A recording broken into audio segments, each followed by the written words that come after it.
सोच समझकर दुख सिख बांट लिया करो, ये स्क्रीनशॉट का जमाना है।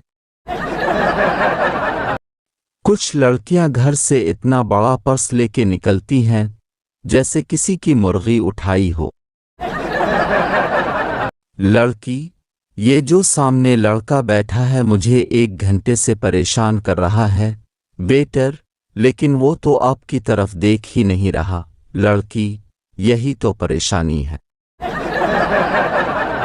किचन में लड़कियों से घी का डब्बा नहीं खिलता, वो भी लड़कों से कहती हैं जानो तुम घर पे बात करो, बाकी मैं संभाल लूंगी। खूबसूरती भी क्या चीज होती है, माशाअल्लाह, यकीन सा आ जाता है खुद को देख देख के।